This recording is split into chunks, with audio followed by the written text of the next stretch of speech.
continue. Chapter 3. Okay, I guess I'll start Chapter 3.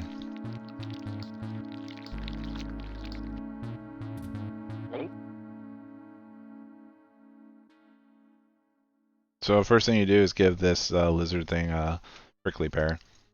Then we move forward. I want to say that this chapter right here is the most straightforward.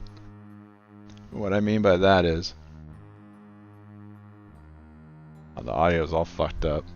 Whew. That's what happens when you have the MT32 ROM selected and you don't actually use them. Sounds like horse shit. Chapter 3 is straightforward in that there's nothing special about it. There's really nothing... It's literally just the same thing as a casual playthrough, what you would do. So, there's a couple things here and there, but for the most part it's all just pretty standard fare. So what we do is walk forward here, end up talking to the stag. He says some lines, looks at his tree. And he gets really sad. What you're gonna want to do is here is click on him, move over to this. Click on him, move over to this. For some reason the game's not accepting my plus. Animate. It's not accepting my plus right now. That's weird. Thank you. Chalk that up to bad programming.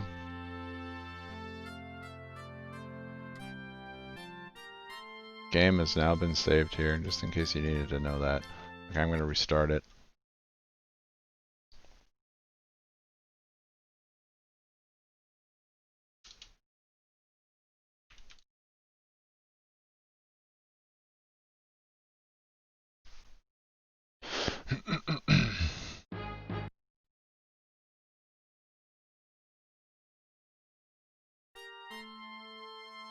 Anyways, let's check it. Okay, we're good.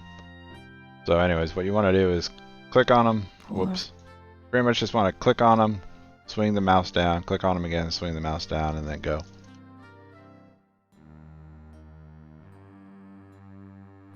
Go up here, blah blah blah.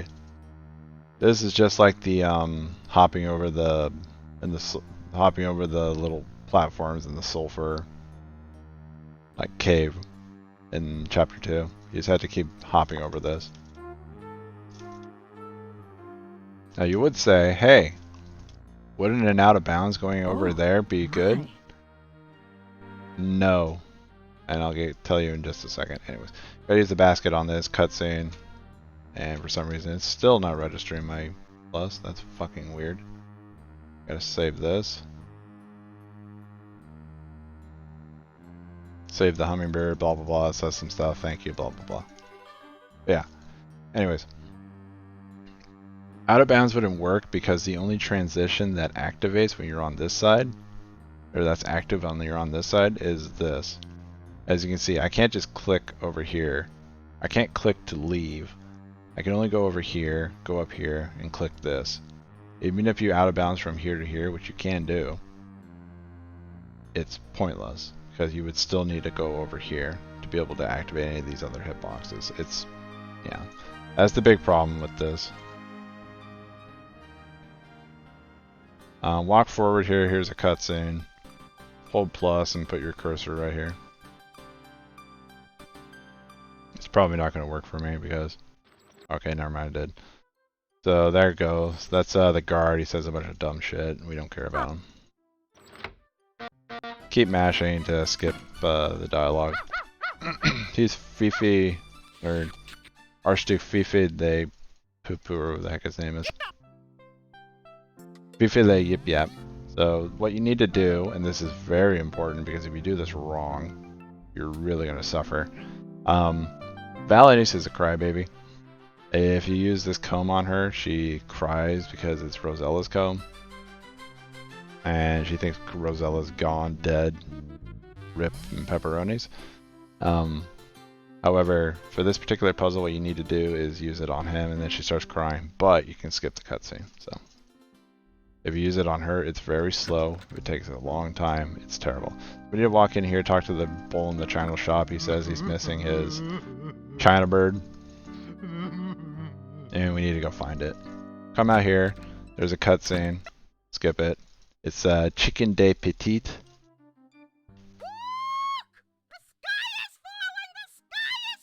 I got the glitch. Chicken de Petite, which is little chicken, is always saying that the sky is falling, but nobody actually believes her.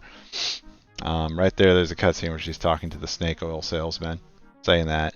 What I do is just like that, I walk forward and I get to a certain point, I swing this across, which scrolls the screen, and I let my mouse keep going like that while holding plus, and it skips the cutscene real quick. So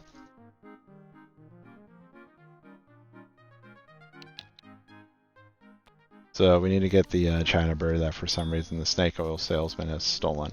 If you're fast enough with that, the animation of pulling this off speeds up a little bit because of the snake oil salesman's animation as well. Much like Fast Moon and all that, same thing happens.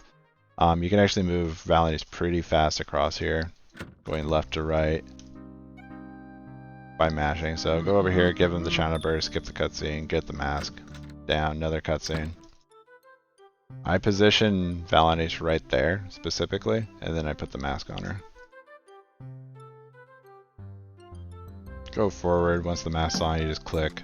I move the cursor over here because this is where the next hitbox is. I just start mashing, as you can see. So yeah. And here's the biggest time save in the game. Watch. You click right there, then go. If you just click on that, it's another slow walk. And I like to save those frames, so. Oh, forgot to split for chapter 2. Oof. So anyways, right here you can actually take a break with your left hand, or right hand, or whatever hand you're using. And take your finger off a plus while you're transitioning, where you're going through this series of ladders, or stairs. The Jackson Pollock. Is it Jackson Pollock? I forgot. I think it's Jackson Pollock stairs. Please correct me if I'm wrong. So, Escher. Yeah, MC Escher. Pardon me. It was one of those kooky bastards. So he goes from here over to here, over to later, blah blah blah blah blah. Like I said, this is pretty straightforward. I put my cursor right here because that's where the door is.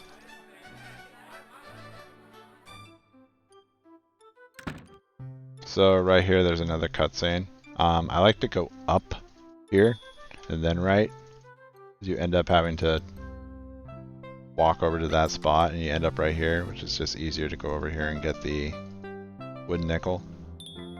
More often than not, people will go down here, and then they have to walk up there and then go over it. It's just a bit more.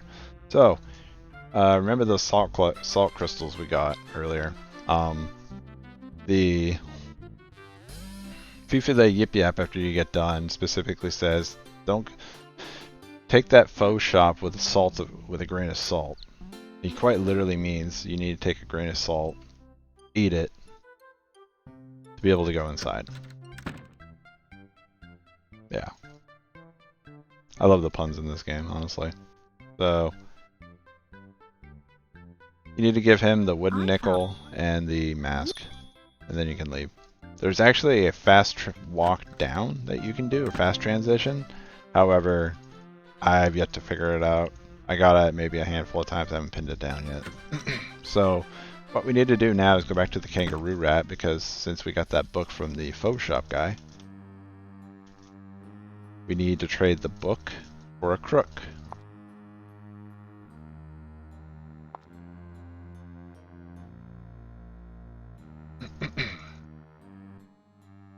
So yeah, pretty straightforward.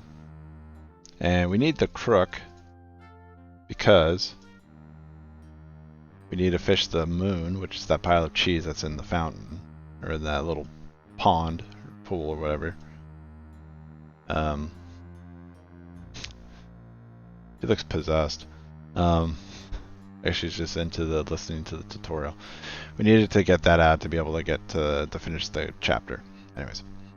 So anyways, that hummingbird we saved earlier said that it would help us if we ever needed to call on it. So what we need to do is click on these flowers up here. They talk to you, say something, pull out something, we'll give you some nectar. And we pull out the pot we got earlier, and we fill it up with the nectar. We need that for chapter 5.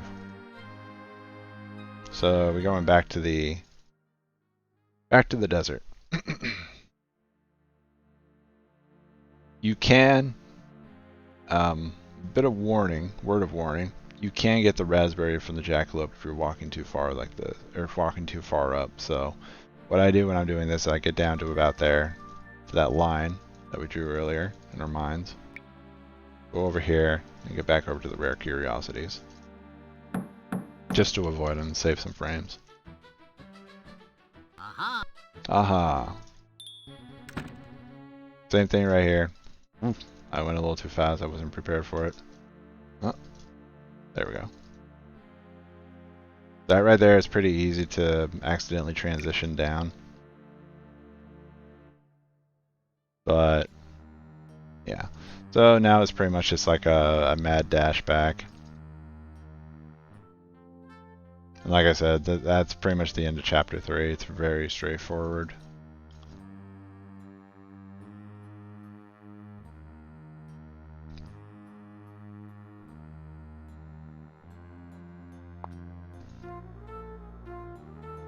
Fortunately, later on when you come here as Rosella, she's a lot more stable on her feet than Valenice is. You go through here, the guy talks to you again, skip the dialogue, blah blah blah blah blah. So, walk forward, walk forward, walk forward, get to where the cheese is on the screen, pull out the crook and start doing that, and this is the final animation for the area. So you grab the moon, you get caught red-handed having stolen the moon.